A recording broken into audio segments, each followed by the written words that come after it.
vrij. We horen de toerentallen omhoog gaan. Het rood-wit-blauw is er langs. Op Paul, Arie Hoek uit Kinderdijk is erop gebrand om een mooie prestatie neer te zetten. Want hij weet ook, sta ik op de eerste rij, dan moet je het doen. Dan heb je niemand voor je.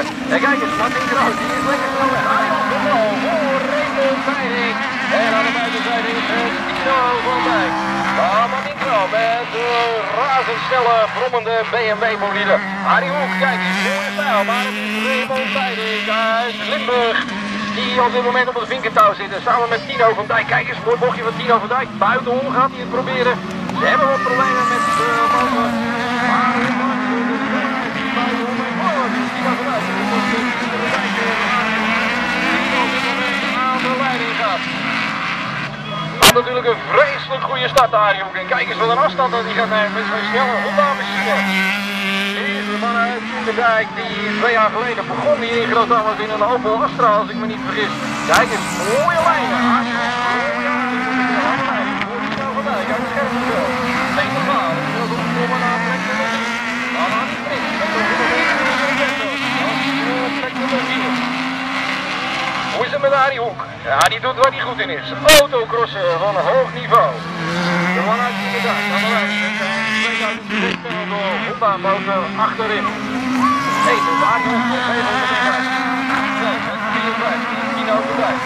Nee, met 196. Peter de Gaal uit Noord-Holland.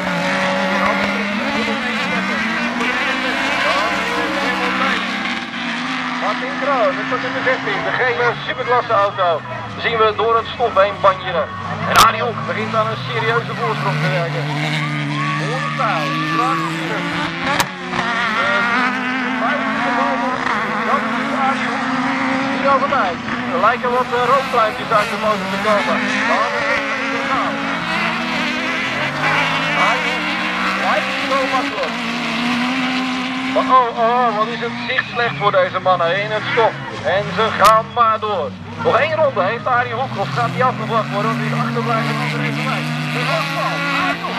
Wat is deze tweede man? Voor Tino van Dijk, voor Peter de Gaal. Dan is het Adi Prins, op positie. Alfred de Wielerste, Martin Kroon op 7 en Ton van Leeuwen. En die eindigt op 8. En dan zien we André Verwijn nog rondrijden aan de overzijde. En die is er ook puur en alleen maar om te testen, om te kijken of